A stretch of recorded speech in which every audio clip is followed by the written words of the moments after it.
পাথর আগে আগে আগে আগে নিয়ে চলে যাচ্ছে। আল্লাহর কারিশমা নবী মুসা আলাইহিস সালামকে লোকের সামনে পরিষ্কার করে দেখাবার জন্য হযরতে মুসা আলাইহিস সালাম এবার যেন বলতেছেন, ইয়া হাজার সৌবি সৌবি সৌবি, হে পাথর হে পাথর আমার কাপড় আমাকে দিয়ে যা, এ পাথর আমাকে আমার কাপড় দিয়ে যা। যখনই নবী মুসা ওই পাথরের পিছনে পিছনে দৌড়াচ্ছিলেন আর পাথরে যেন আগে আগে আগে আগে চলে যাচ্ছিল, ওই বনি ইসরায়েলের লোকেরা, ওই বনি ইসরায়েলের কওমেরা নবী মুসার দিকে সবাই যেন ফেল ফেল করে তাকাতে আরম্ভ করেছে। এবার তারা আচেমিগই শুরু করে দিয়েছে, তারা যেন আলোচনা শুরু করে দিয়েছে, দেখ দেখ দেখ যে আমরা কুধারণা করেছিলাম নবী মুসার উপরে, যে নবী মুসার শরীরে বিমার আছে, যে নবী মুসার শরীরে অসুখ আছে, যেই মুসার শরীরে খুঁত আছে, আমরা এমুক ধুমুক অনেক রকমের কুধারণা করেছি। এটা নয় নয় নয়, আল্লাহ রাব্বুল আলামিন কি করলেন, ওই বনি ইসরাইল কওমের সামনে নবী মুসাকে নিখুঁত বলে আল্লাহ রাব্বুল আলামিন পরিষ্কার করে দিলেন। বলুন সুবহানাল্লাহ। মহান আল্লাহ রাব্বুল আলামিন বলছেন, ইয়া আইয়ুহাল্লাযীনা আমানু, আল্লাহ আবার সূরা আল্লাহ রাব্বুল আলামিন সূরাতুল আহজাবের ভিতরে আল্লাহ বলছেন, রে মুমিন গো লা তাকুনু কাল্লাযীনা আদাউ মুসা ফাবাররাহুল্লাহু মিম্মা ক্বালু ওয়া কানা ইনদাল্লাহি ওয়াজিহা। আল্লাহ রাব্বুল আলামিন নবী মুসার ঘটনা দিয়ে বিশ্ব নবীর উম্মতদেরকে আল্লাহ সচেতন করেছেন, চেতন করেছেন।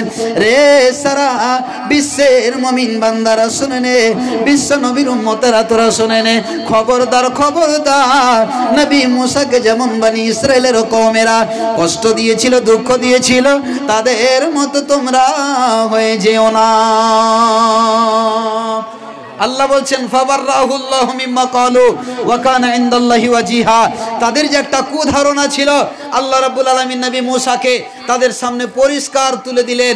যেই তারা বলতে লাগলো যে না, নবী মুসার শরীরে কোনো অসুখ নেই, একবারে নিখুঁত, আল্লাহ রাব্বুল আলামিন পরিষ্কার পরিচ্ছন্নতা করে নবী মুসা আলাইহিস সালামকে তাদের সামনে প্রমাণ করে দেখিয়ে দিলেন। সম্মানিত সুধী মণ্ডলী, আল্লাহ রাব্বুল আলামিন আমাদেরকে এই ঘটনা থেকে সতর্ক করেছেন, খবরদার এক অপর মুসলমানের উপরে, মুমিনের উপরে কেউ যেন কার উপরে কুধারণা না করে, কোনো বদগুমান না করে। ভাইরা আমার, বন্ধুরা আমার, আপনাকে একটা উদাহরণ দিই যে মানুষ কেমন ভাবে কুধারণা করে। আর কুধারণা বড় পাপ, মহাপাপ, কবিরা গুনাহ হয়ে যায়। আজ যদি কোনো একজন যুবক একটা সুন্দরী মেয়েকে সাথে নিয়ে যায়, সেই মেয়েটি যদি তার মামা হয়, কাকা হয়, যদি ভাই হয়, যদি ভাগনা হয়, যেই কেউ হোক না কেন, ভাইরা আমার, বন্ধুরা আমার, আজ আমাদের এত বড় কুধারণা। যদি কোনো একটা ভাগ্নে আর যদি তার বোনের ছেলে, বোনের মেয়ে যদি সাথে করে নিয়ে যায়, মামা আর ভাগ্নি যদি যায়, চাচা আর ভাতিজি যদি যায়, ভাই আর বোন যদি দুইজনে হেঁটে যায়, আমরা চায়ের দোকানে বসে বসে ওই লোকটির দিকে তাকাই, একবার মেয়েটার দিকে তাকায়, একবার ছেলেটার দিকে তাকায়। ভাইরা আমার, বন্ধুরে আমার, ওই দোকানে যারা বসে থাকে, রাস্তার ধারে আমরা বসে থাকি, তখন ওই ছেলেটার উপরে আমি আপনি কুধারণা করে বসে থাকি যে এই ছেলেটা এই মেয়েটাকে কোথায় নিয়ে যাচ্ছে। সম্মানিত দিনী বন্ধুরে, আপনি আমি ধারণা করি যে এই মেয়েটা হতে পারে তার লাভলি, হতে পারে তার গার্লফ্রেন্ড, হতে পারে এই ছেলেটার ভালোবাসা, হতে পারে মেয়েটাকে কিশোরগঞ্জ নিয়ে যাবে, কোর্ট ম্যারেজ করবে, এই মেয়েটার সাথে ভালোবাসা আছে, যার জন্য মেয়েটাকে হাত ধরে নিয়ে যাচ্ছে। বন্ধুরে আমার, আল্লাহ বলছেন, রে সারা মুমিন বান্দারা শুনে নে, খবরদার তোরা কুধারণা করিস না। ওই মেয়েটা হতে পারে ছেলেটা তার মামা হতে পারে, কুধারণা করিস না। হতে পারে ওই ছেলেটা তার নিজের আপন ভাই হতে পারে, কুধারণা করিস না তোরা রে বান্দা। ওই ছেলেটা মেয়েটা আর হতে পারে আপন মামা, ওই মেয়েটা ছেলেটা যাচ্ছে, এই বলে তোরা কুধারণা করিস না যে ছেলেটা মালটাকে কোথায় নিয়ে যাচ্ছে। ভাইরা আমার, আজ আমরা দোকানে বসে বসে, রাস্তার ধারে যদি বসে থাকি আর ওরকম একটা মেয়ে ছেলে যদি যায়, তাহলে আমাদের কুধারণা শুরু হয়ে যায়, হবে এই ছেলেটা মালটাকে নিয়ে কোথায় যাচ্ছে, অবশ্যই এর সাথে কোনো ভালোবাসা আছে, মনে হয় কিষানগঞ্জ নিয়ে যাবে, এর সাথে কোর্ট ম্যারেজ করে বিয়ে শাদী করে নিয়ে আসবে। পরকালে জানা গেল যে না, ওই মেয়েটা তার মামা, ওই মেয়েটার মামা হয় বা আপন ভাই হয়। খবরদার, আপনি কুধারণা করিয়েন না। আপনি কি করেন, জিনিসটাকে ভালো করে জানেন, বিষয়টিকে ভালো করে বুঝেন, তারপরে আপনি তার ব্যাপারে আপনি ফাইসালা নেন। সম্মানিত সুধী মণ্ডলী, আল্লাহ রাব্বুল আলামিন কোরআনের ভিতরে বিশেষ করে সূরাতুল হুজরাতে মুমিনদেরকে শিক্ষা দিয়েছেন যে খবরদার তোমরা বদগুমান থেকে বেঁচে থাকো। নবী মুসা আলাইহিস সালাতু ওয়াস সালামের উপরে কুধারণা করেছিল, আল্লাহ পরিষ্কার করে দেখালেন। বুখারী শরীফের একটা ঘটনা আপনাদের শোনাই। কুধারণা করা কত বড় মহাপাপ। আল্লাহ রাব্বুল আলামিন হককে কোনোদিন ছুপিয়ে রাখবেন না, লুকায়িত রাখবেন না, প্রকাশ্য করবেন অবশ্যই। হক কোনোদিন না হক হয় না, না হক কোনোদিন হক হয় না। সম্মানিত সুধী মণ্ডলী, মায়েরা ভালো করে শুনেন, মানুষের কুধারণা করা, এক অপরের কুধারণা করা কত বড় মহাপাপ আপনি ভালো করে জানেন। তারপরে আপনি তার উপরে কোনো বিচার নেন, কোনো ফাইসালা নেন। আপনাকে কোনো একটা মেয়ে ছেলে কোনো কথা এসে বলে দিল, আপনি ওই কথাটাকে নিয়ে যেখানে সেখানে প্রচার করে দিলেন, এক অপরের সাথে আপনি গল্প করে দিলেন। মহিলাদের বিশেষ করে এই অভ্যাস আছে, যখন একটা কোনো কথা যদি শুনে লাই, একটা থেকে দুটা, দুটা থেকে তিনটা, এই করতে করতে করতে করতে বাড়িয়ে দেয়। এরকম মহিলা অনেক দেখতে পাওয়া যায়। শুধু মহিলা নয়, বর্তমান যুগে পুরুষেরাও দোকানে বসে, কাম নেই কাজ নেই, বসে বসে তারা এক অপরের বদগুমান, এক অপরের গল্প গুজব, আসল তথ্য না জেনে যেখানে সেখানে কথাটাকে ছড়িয়ে দেয়। ভাইরা আমার, হযরতে আয়েশা রাদিয়াল্লাহু তাআলা আনহা হাদিসের রাবি, তিনি বলছেন, আম্মা আয়েশা আয়েশা, যে একজন মহিলা মসজিদে নববীতে, মসজিদে নববীর পাশে একখানা ছোট্ট কুড়ে ঘর তার জন্য বানিয়ে দেওয়া হয়েছিল। ভালো করে শুনেন মা বোন, কুধারণা কাকে বলা হয়? সত্য কোনোদিন মিথ্যা হয় না, আর মিথ্যা কোনোদিন সত্য হয় না। সত্য প্রকাশ হবে, আর মিথ্যা কোনোদিন লুকিয়ে থাকবে না, একদিন প্রকাশ আল্লাহ রাব্বুল আলামিন করবেন। এই ওয়াজে, এই নসিহতে, এই ওয়াজের ভিতরে মা বোন আপনাদের জন্য বিশেষ একটা শিক্ষণীয় আছে। ভালো করে বুঝতে হবে যে বদগুমান করা কত বড় মহাপাপ। হযরত আয়েশা রাদিয়াল্লাহু তাআলা আনহা বলেন, একজন মহিলা, ওই মহিলাটি খুব গরীব মহিলা, কালো কুৎসিতা মহিলাটি, দেখতে এত বিশ্রী, এত কুৎসিতা কালো, যে মহিলাটির জন্য যখন ইসলাম নিয়ে আসলেন, ইসলাম নিয়ে আসার পরে মসজিদে মক্কা থেকে মদিনায় হিজরত করে আসলেন। বিশ্বনবী কি করলেন? ওই মহিলাটির জন্য মসজিদে নববীর পাশে একটা কুড়ে ঘর বানিয়ে দিলেন। ও আল্লাহর বান্দি, ও আল্লাহর বান্দি, তুমি এই জায়গাতে থাকো, আর তুমি আল্লাহর ইবাদত করো, নামাজ পড়ো, তাসবিহ তাহলিল করতে থাকো। যখনই মহিলাটি নামাজ পড়ে নিত, নামাজ পড়ে নেওয়ার পরে হযরত আয়েশা রাদিয়াল্লাহু তাআলা আনহা আর বিভিন্ন বিভিন্ন অন্যান্য আল্লাহর নবীর স্ত্রীরা এবং আল্লাহর নবীর সাহাবিয়ারা ওই মসজিদে নববীতে নামাজ পড়ার পরে আল্লাহর নবীর সাহাবিয়ারা, আল্লাহর নবীর স্ত্রীরা ওই মহিলাটিকে নিয়ে কি করতেন? গল্প সল্প শুরু করে দিতেন, দিনের কথা আলোচনা করতেন। যখনই গল্প শেষ হয়ে যেত, ওই মহিলাটি, যেই মহিলাটির ব্যাপারে আমি কথাটি বলছি, বুখারী শরীফের হাদিস, আল্লাহর নবীর স্ত্রী আম্মা জান মা আয়েশা রাদিয়াল্লাহু তাআলা আনহা, তিনি বলছেন, ওই মহিলাটি যখন নামাজ পড়া হয়ে যেত, আমরা বসে দিনের কথা আলোচনা শুরু করতাম, আলোচনা শুনতাম।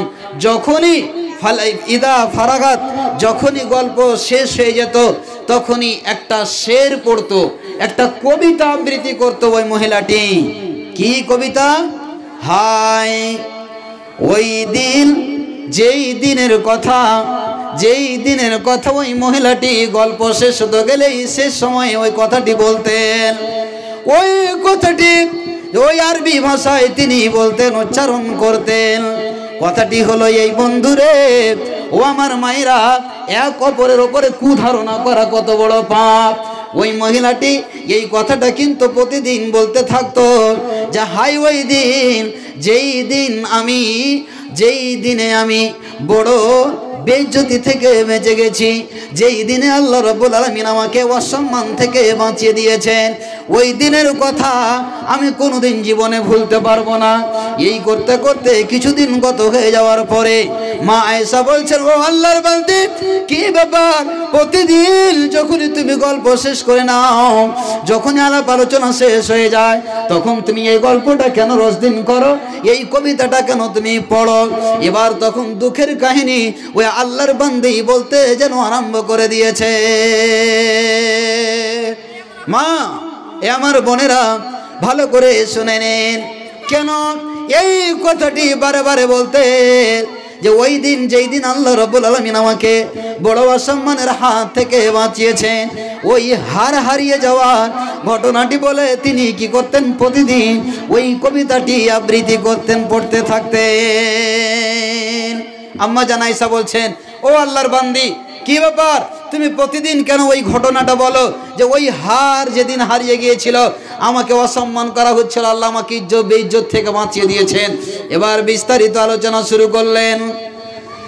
আম্মা জান আয়েশা বলছেন, ও আল্লাহর বান্দি, বলো তো কি তোমার সাথে এরকম ঘটনা ঘটেছিল? ও আমার মায়েরা বোনেরা, আপনাদের জন্য এই ঘটনাতে বড় একটা শিক্ষা আছে, শুনেনি আপনাকে আমাকে আমল করতেই হবে। ওই আল্লাহর বান্দি এবার বলতে আরম্ভ করলেন, ও আল্লাহ রাব্বুল আলামিনের বান্দিরা, ও নবীর উম্মতিরা, ও নবীর স্ত্রীরা, শুনে নাও, এমন একটা দিন ছিল যে সময় আমি ইসলাম কবুল করিনি। আমি একটা বাড়িতে চাকরানি ছিলাম, আমি একটা বাড়িতে লন্ডি হিসাবে ছিলাম। একদিন ওই বাড়িতে বিয়ে হয়েছিল, আর ওই বাড়িতে বিয়ে করে যে বউটাকে নিয়ে আসা হয়েছিল, ওই বউটাকে, নতুন কনেটাকে একটা সোনার হার তাকে উপঢৌকন হিসেবে দেওয়া হয়েছিল। তাকে দিয়েছিল ওই মহাসম্ভ্রান্তের ঘরের বউকে একটা সোনার হার দিয়ে বিয়ে দিয়ে নিয়ে এসেছিল। আর সেই দিন বাড়িতে হাজার হাজার মানুষ ছিল, হাজার হাজার পুরুষ ছিল, হাজার হাজার নারী ছিল, মহিলা ছিল, ছোট ছোট বাচ্চারা ছিল। ওই দিনে কি হয়েছিল, যেই দিনের কথাটা আমি কোনোদিন ভুলতে পারি না। আম্মা জান আয়েশা বলছেন, কি হয়েছিল বলো? এবার আল্লাহর বান্দি বলতে আরম্ভ করলো, ও আল্লাহর বান্দিরা শুনো, সেই দিনের কথা বড় দুঃখজনক কথা। আমি ওই কথাটা কোনোদিন ভুলতে পারবো না, যতদিন আমার ভিতরে শ্বাস থাকবে, আমি যতদিন মৃত্যুবরণ না করব। আল্লাহর নবীর স্ত্রী আম্মা জান আয়েশা বলছেন, বলো বলো বলো বলো, ঘটনাটা বলো, যতক্ষণ না শুনবো ততক্ষণ আমাদের কি তৃপ্তি আসবে না। এবার ওই আল্লাহর বান্দি এবার বলতে আরম্ভ করলো, যেদিন ওই নতুন বউয়ের গলার হারটা হারিয়ে গিয়েছিল, এবার সব বাড়িতে যেন চিরুনি তল্লাশি শুরু হয়ে গেল। যে নতুন বউটাকে হার দিয়েছিল, এত দামি গয়না, এত দামি সোনা, মক্কার মাটিতে সম্ভ্রান্ত ঘরের মেয়ে আর সম্ভ্রান্ত ঘরের ছেলের বউ হয়ে এসেছে, তাকে একটা হার দিয়েছিল। ভিড়ে ভাড়ে অনেকগুলি মানুষ কোন হিসেবে তার হারটা ছুটে মাটিতে পড়ে যায়। হারটা যখন মাটিতে পড়ে গেল, এবার খোঁজাখুঁজি শুরু হয়ে গেল, নতুন বউয়ের হার কে পেয়েছো, কে পেয়েছিস রে? নতুন বউয়ের হার যদি হারিয়ে যায়, তাহলে তার বাবা মা কি বলবে? একটা মান সম্মানের ব্যাপার। অবশ্যই এই হার কেউ পেয়েছে, যেই করে হোক তাড়াতাড়ি তোরা হার বের করে দে। হার কেউ নিয়ে থাকবে, তাহলে তো ছেলেদের কাছে খোঁজা হলো, মেয়েদের কাছে খোঁজ করা হলো। বিয়ে বাড়িতে যতগুলি পুরুষ নারী, ছোট ছোট বাচ্চা মেয়ে ছেলে ছিল, সবারই গলা চেক করা হলো, হাত চেক করা হলো, চিরুনি তল্লাশি করা হলো। ওই সোনার হার, ওই নতুন বইয়ের গলার হার কিন্তু পাওয়া গেল না। কে নিল, কে নিয়েছে? ওই সময়তে রাহিবকে ডাকা হলো, জাদুগিরিকে ডাকা হলো, যারা হাত দেখে ভবিষ্যৎ বলতে পারে তাদেরকে ডাকা হলো। কাহিনকে ডাকা হলো।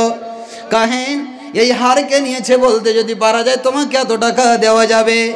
বন্ধুরে আমার, ও মায়েরা, ও আমার বোনেরা, ওই হার খুঁজতে খুঁজতে কারোর কাছেই কিন্তু পাওয়া গেল না। অবশেষে ওই মহিলাটি, যে কালো কুৎসিতা গরিব মহিলাটি, ওই সম্ভ্রান্ত ঘরে যে চাকরিনী ছিল, লন্ডি ছিল, অবশেষে মেয়েটাকে চেক করতে আরম্ভ করলো, চিরুনি তল্লাশি আরম্ভ করলো।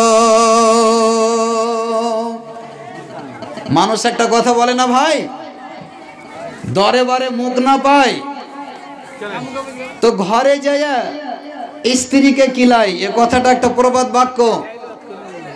তো কারোর কাছে যখন না পেল তখন কি করলো, ওই বাড়ির সম্ভ্রান্ত ঘরের বাড়িতে ওই মালিকের যে তার হার হারালো, ওই মহিলাটিকে এবার শুরু করলো যাচাই করতে, যে কারোর কাছে পাওয়া গেল না, তোর কাছে এই হার আছে, এই লকেট তোর কাছে আছে, এই গয়না তোর কাছে আছে। কারোর কাছে যখন পাওয়া গেল না, মহিলাটিকে এবার যেন চিরুনি তল্লাশি শুরু করা হলো, মাথা যেন চেক করা হলো, এবার তার গলা চেক করা হলো, হাত চেক করা হলো। করতে করতে করতে করতে সমস্ত কিছু তার চিরুনি তল্লাশি করে নেওয়া হলো। হার কিন্তু নেই বন্ধু নেই আমার, ওই হার কিন্তু আল্লাহ রাব্বুল আলামিনের এক মাখলুক, যেই চিল নামে আমরা জানি, ওই কাক পাখিতে আল্লাহর বান্দির হারকে কিন্তু নিয়ে চলে গেছে। ওই হারের কালার হলো মাংস টুকরার মতো। ওই কাক ওই চিল মনে করেছে যে হারটা মনে হয় যে একটা মাংসর অংশ, মাংসর লুথরার মতো লেগেছে। আল্লাহর ওই মাখলুক পরিন্দা, ওই পাখি উড়তে উড়তে এসে ওই সম্ভ্রান্ত ঘরের বইয়ের গলার হারটিকে নিয়ে যেন উড়ে যেন কোথাও চলে গেছে। চিরুনি তল্লাশি করা হলো, কাউর কাছে পাওয়া গেল না। ওই লন্ডি গরিব মহিলাটিকে এবার চেক করতে আরম্ভ করলো। বন্ধু নেই আমার, চেক করতে করতে করতে করতে সারা শরীরে যত বস্ত্র ছিল বন্ধুরে, সারা শরীরে যত কাপড় ছিল, পোশাক ছিল, শাড়ি খুলে নেওয়া হলো, ব্লাউজ পর্যন্ত খুলে নেওয়া হলো। এটা কোনো গল্প নয়, বুখারী শরীফের হাদিস আপনাকে বলছি বন্ধু। কুধারণা করা কত বড় মহাপাপ, সত্য কোনোদিন লুকিয়ে থাকতে পারে না, মিথ্যা একদিন প্রকাশ্য হবেই হবে। যখনই তার সারা শরীরে বস্ত্র খসিয়ে দেওয়া হয়েছে, সুবহানাল্লাহ, হাত্তা তলাবু, তারা খুঁজতে খুঁজতে খুঁজতে খুঁজতে তারা কি করলো, যে তার লজ্জা স্থান পর্যন্ত তারা হাত দিয়ে দিবে, এরকম তারা কল্পনা নিয়ে নিয়েছে। মহিলাটিকে হাজার হাজার লোকের সামনে উলঙ্গ করে দিয়েছে, আর ওই মহিলাটি হাতে পড়ছে, পায়ে পড়ছে। ও আমার মায়েরা বোনেরা, ও সম্ভ্রান্ত ঘরের লোকেরা, ও আমার মনে, হে আমার মনে, হে আমার মালিক, ও মক্কাবাসীরা, আমাকে তোমরা লক্ষ লক্ষ মানুষের সামনে তোমরা আমাকে ন্যাংটা করিও না, উলঙ্গ করিও না, আমার কাপড় খসে নিও না। আমি এই হার চুর করিনি, এই হারে আমার হাত দেইনি। তোমরা ভালো করে চিরুনি তল্লাশি করো। এবার সারা শরীরের কাপড় চোপড় খসিয়ে ফেলে দিয়েছে, লজ্জা স্থানে হাত দেবে এমন সময় আল্লাহর আজিম থরথর থরথর করে কেঁপে গেল। আল্লাহ রাব্বুল আলামিন কি করলেন, ওই পাখিকে এবার আদেশ করছেন, রে আমার মাখলুক, ও পরিন্দা, ও কাক, যা যা যা যা, হাজার হাজার মানুষের সামনে আমার বান্দি অপমান হবে, হাজার হাজার মানুষের সামনে আমার ওই বান্দিকে লজ্জিত করা হচ্ছে।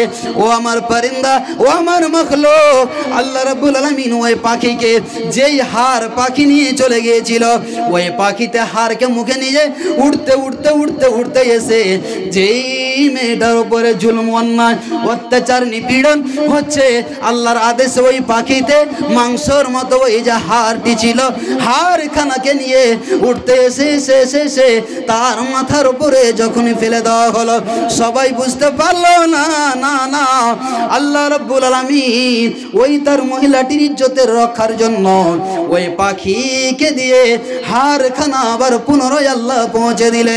ভাইরা আমার, বন্ধুরা আমার, তারা তারা জানে না যে কে হার নিয়েছে। তারা জুলুম করে, অন্যায় অত্যাচার করে ওই গরিব মহিলাটির ওপরে তারা জুলুম করার চেষ্টা করেছিল। মা বোনেরা খবরদার, খবরদার। আল্লাহ রাব্বুল আলামিন বলছেন, ইয়া আইয়ুহাল্লাযীনা আমানু ইজতানিবু কাসীরাম মিনাদ-যন্নি ইন্না বা'দাজ-যন্নি ইসমুন। তোমরা কুধারণা করিও না, কুধারণা করা বড় মহাপাপ। আল্লাহ রাব্বুল আলামিন বিরাট বড় সমস্যার সমাধান করে দিলেন। বেইজ্জতির হাত থেকে আল্লাহ রাব্বুল আলামিন তার বান্দিকে বাঁচিয়ে দিলেন। মায়ের আমার, আজ আমরা ছোট কথা নিয়ে এক অপরের ওপরে আমরা কুধারণা করে ফেলি। যদি কেউ একটা কোনো জিনিস হারিয়ে ফেলে, না জানতেই তার উপরে যে একটা কুধারণা করে নেই, খবরদার মা বোন, যতক্ষণ পর্যন্ত অরিজিনাল খবর আপনি না পাবেন ততক্ষণ পর্যন্ত কার উপরে কুধারণা করবেন না। কুধারণা করা এত বড় মহাপাপ। আল্লাহ বলছেন, আয়ুহিব্বু আহাদুকুম আইয়াকুলা লাহমা আখিহি মাইতা। আল্লাহ বলছেন, তোমরা কি নিজের মৃত্যু ভাইয়ের পচা সড়া দুর্গন্ধযুক্ত গোশতকে, মাংসকে খাওয়া ভালোবাসো? জিনা ফাকারিহতুমুহু, তোমরা তাকে ঘৃণা মনে করো। ইন্নাল্লাহু ওয়াত-তাওয়াবুর রহিম, আল্লাহ রাব্বুল আলামিন নিশ্চয়ই তাওবা কবুল করনে ওয়ালা। আমরা যদি এই সমস্ত ভুল করে থাকি, আল্লাহর কাছে আমাদেরকে ক্ষমা চেয়ে নিতে হবে। আজ আপনি আমি একটা সাধারণ কথা শুনে ভুল করে আমি আপনি গুনাহ করে ফেলি। মা বোন, পুরুষ, যুবক সকলের কাছে আমার এটা অনুরোধ হবে যে আপনারা ছোট ছোট গুনাহ করতে করতে পাহাড় সাজিয়ে দিয়েন না। কুধারণা করা বড় মহাপাপ। সম্মানিত সুধী মণ্ডলী, আমাদেরকে এই সমস্ত বড় বড় পাপ থেকে বেঁচে থাকতে হবে। আল্লাহর ওয়াস্তে আপনারা বসেন। আমাকে বারবার ইঙ্গিত ইশারা দেওয়া হচ্ছে, আমি বুঝতে পারছি। মানুষ একটা কথা বলে, বিয়ে দেওয়ার পরে ছেলেকে বলতে হয় না যে বাচ্চা কখন হবে আর কি করে দিতে হবে, জালসা হবে। কি জন্য জালসা আমি বুঝতে পারছি, আমি মাকসাদের দিকে যাব অবশ্যই। তাহলে যদি একটা বক্তব্য বিষয়কে গচ্ছিত করে সাজিয়ে বলতে যাচ্ছে আর ইতিমধ্যে দান কালেকশন, তাহলে আপনারা জালসা করেছেন, উদ্দেশ্য আপনাদের এটাই যে আমাদের মসজিদের ছাদ করতে হবে।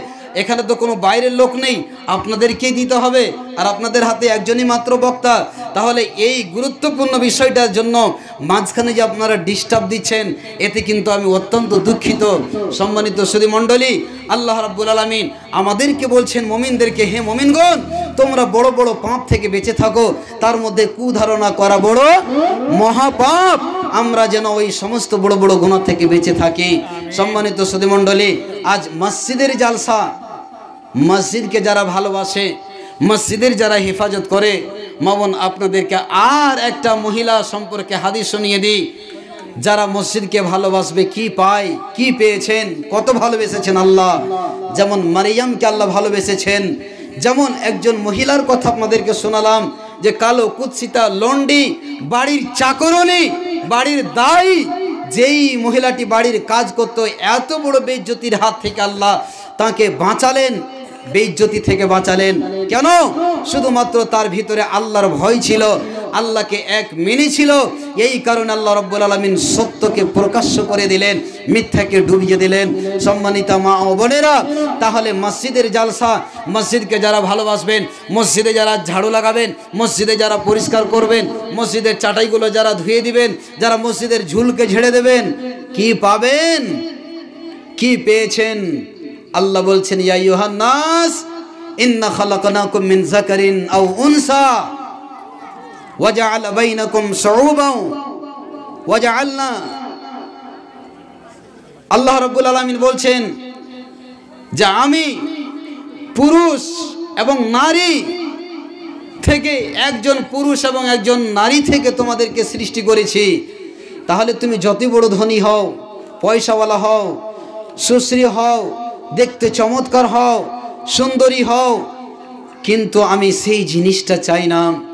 আল্লাহ রাব্বুল আলামিন বলছেন, ইন্না আকরামাকুম ইনদাল্লাহি আতকাকুম, আমার নিকটে সেই তো ভালো, আমার নিকটে সেই তো বান্দা আমার কাছে বেশি প্রিয় যার ভিতরে আল্লাহর তাকওয়া থাকবে, আল্লাহর ভয় থাকবে। তাহলে যদি কালো হয়, তাহলে যদি গরিব হয়, আল্লাহর ভয়, আল্লাহর ডর যদি থাকে, তাহলে আল্লাহ কত ভালোবেসেছেন, আমার বিশ্বনবী কত ভালোবেসেছেন। সম্মানিত মা বোনেরা, আল্লাহর নবী সাল্লাল্লাহু আলাইহি সাল্লামের জামানায় একজন মহিলা মসজিদে থাকতেন, মসজিদ পরিষ্কার করতেন, ঝাড়ু দিতেন, ঝুল সাফ করতেন, চাটাই বিছিয়ে দিতেন। আল্লাহর নবী সাল্লাল্লাহু আলাইহি ওয়াসাল্লাম কোন সফর থেকে আসছেন, নবীজি বাড়িতে ফেরার আগেই ওই মহিলাটি মারা যান। আল্লাহর নবী সাল্লাল্লাহু আলাইহি ওয়াসাল্লাম যখন মসজিদে আসলেন, ফাফাকাদাহা, বিশ্বনবী তাকে গায়ে পেলেন, অনুপস্থিত পেলেন। বিশ্বনবী সাল্লাল্লাহু আলাইহি সাল্লাম ফাসাআলা আনহা, বিশ্বনবী তার ব্যাপারে জিজ্ঞাসা করলেন। সাহাবারা রে, যে কালো মহিলাটি আল্লাহর বান্দি এই মসজিদ পরিষ্কার করতো, সাফ করতো, আল্লাহ রাব্বুল আলামিনের ওই বান্দিকে আমি কেন দেখতে পাচ্ছি না? বিশ্বনবী জনাবে মুহাম্মদুর রাসূলুল্লাহ সাল্লাল্লাহু আলাইহি ওয়াসাল্লামকে সাহাবারা বললেন, নবী গো, আপনি এই জন্য দেখতে পান না, ওই মহিলাটি, গরিব মহিলাটি, কালো কুৎসিতা মহিলাটি এই দুনিয়া ত্যাগ করে পরকাল গমন করেছে, মারা গেছে গো নবী, ওই মহিলাটি বেঁচে নাই। আল্লাহর নবী বলছেন, কেন তোমরা আমাকে খবর দাওনি, কেন আমাকে অবগত করাওনি? যদি আমি জানতে পারতাম তাহলে ওই মহিলাটার জানাজায় আমি হাজির হতাম, তার জন্য বিশেষভাবে আমি দোয়া করতাম, জানাজায় আমি শরীক হতাম। সাহাবারা বললে, ও নবী, ওই আল্লাহর বান্দিটা ছিল অতি গরিব, ওই মহিলাটি ছিল দেখতে কালো কুৎসিতা, কোনো খানদানওয়ালির বেটি নয়, কোনো সম্ভ্রান্ত ঘরের বেটি নয়। এজন্য গো বিশ্ব নবী, আমরা আপনাকে খবর দিনি যে যেমন তেমন মহিলা, আর আপনাকে খবর দেব। আল্লাহর নবী বললেন, না না না, দুল্লুনি আলা কবরিহি, তার কবর কোথায় আছে, তোমরা তাকে কোথায় মাটি দিয়েছ? বিশ্ব নবী গেলেন, আল্লাহর নবী ফাসাল্লা আলাইহা, বিশ্ব নবী যাওয়ার পরে কি করলেন? তার জন্য জানাজার নামাজ পড়লেন। আল্লাহর নবী তার জন্য বিশেষভাবে দোয়া করলেন, আর বলে দিলেন, আমার সাহাবারা শুনে নাও, এই বান্দির জন্য আমার দোয়ার বদৌলতে আল্লাহ রাব্বুল আলামিন সমস্ত কবরবাসীকে আল্লাহ আলোয় আলোকিত করবে। সম্মানিত দিনী বন্ধুরা, তাহলে আল্লাহ রাব্বুল আলামিন, যদিও আমি আপনি কালো হয়, গরিব হয়ে, কালো কুৎসিত হয়, যদি আমার খানদান বংশ না থাকে, আল্লাহর দিন যদি থাকে, আল্লাহর কালাম, নবীর হাদিস, সুন্নাত যদি আমার ভিতরে, আপনার ভেতরে থাকে, তাহলে আল্লাহর নিকটে ওই বান্দাটাই বেশি পছন্দনীয়। ভাইরা আমার, তাহলে যারা মসজিদকে ভালোবাসে, আল্লাহ তাকে ভালোবাসেন, নবীও ভালোবেসেছেন, তাহলে মসজিদকে কে ভালোবাসেন? অটোমেটিক আল্লাহর ওয়াস্তে আমরা এটা বুঝতে পারছি, আপনিও বুঝতে পারছেন যে আজ যদি মসজিদকে আমরা না ভালোবেসে থাকি, তাহলে এত বড় বড় মসজিদ কেমন করে তৈরি হয়ে গেল? এত বড় বড় মসজিদে মাইক, মিনার, চাটাই ইত্যাদি ইত্যাদি সব জিনিসের ব্যবস্থা, আমাদের সব ব্যবস্থা হয়ে যাচ্ছে কেন? আমাদের একটা আখিরাতের যে একটা লোভ, লালসা আছে, আমরা আখিরাতে পাড়ি দিব, এটার জন্য আমরা চিন্তা ভাবনায় আছি, যার কারণে আমরা মসজিদ, মাদ্রাসা, ঈদগাহ, কবরস্থান সব কিছু করতে আছি। সম্মানিত সুধী মণ্ডলী, দেখি আমি আপনাদের মসজিদের জন্য আপনারা জালসা করেছেন, দিনের সভা করেছেন, সবচাইতে মোহাব্বতের জায়গা, সবচাইতে শান্তির জায়গা হচ্ছে মসজিদ। সারা পৃথিবীতে যদি কোথাও শান্তি না পান, উজু করে এসে 2 রাকাত নামাজ পড়ে আল্লাহর কাছে আপনি দোয়া করেন, সারা জীবনের যত আপনার অশান্তি আছে সব শেষ হয়ে যাবে। সম্মানিত সুধী মণ্ডলী, তাহলে মসজিদকে ভালোবাসেন, আল্লাহর ভালোবাসা যদি নিতে চান, আল্লাহর মসজিদকে ভালোবাসেন, তাহলে জান্নাত নিতে চান, আল্লাহর মসজিদকে ভালোবাসেন, তাহলে জান্নাতের যদি আশাধারী হতে চান, তাহলে মসজিদকে ভালোবাসতে হবে, আল্লাহর ঘরকে ভালোবাসতে হবে। মুস্তাক জি 500 টাকা। তৌহিদ আলম পিতা শামীম মন্ডল, মুস্তাক আলম 500 টাকা দিয়েছেন। তৌহিদ আলম পিতা শামীম মন্ডল, তৌহিদ আলম 1000 টাকা দিয়েছেন। 1 কুইন্টাল ধান। মুস্তাফা মোহর আলী 500 টাকা। মুস্তাফা মেহর আলী 500 টাকা। ইমরান আলী বিন বাহার আলী, 20 কেজি ধান। আবু তালহা 50 কেজি। 50 কেজি ধান। निजामुद्दीन 40 किलो धान और 50 किलो मकई। निजामुद्दीन 40 किलो धान और 50 किलो मकई। फैजुद्दीन उर्फे वीडियो 300 টাকা। फैजुद्दीन 300 টাকা আর 300 টাকা 2 बोरी सीमेंट। 2 बोरी सीमेंट। 3 बोरी सीमेंट। अच्छा 3 बोरी सीमेंट। और बाद जौजा मतिउर रहमान 50 किलो धान। जौजा मतिउर रहमान 50 किलो धान।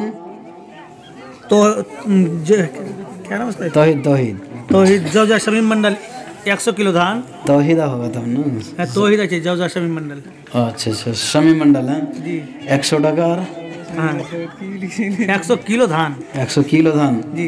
अच्छा अख्तर हुसैन बिन मोहम्मद इस्लाम बागी 50 किलो धान। अख्तर आलम 50 किलो बाकी धान के और माँ देश ওটা ওয়ারাসি বালা। আচ্ছা ঠিক আছে। এটি তো যাই হোক আমি যে বিষয় আলোচনা করছিলাম যে মসজিদ বিষয়টি হচ্ছে মসজিদ। তাহলে আল্লাহর ঘরকে যারা ভালোবাসবে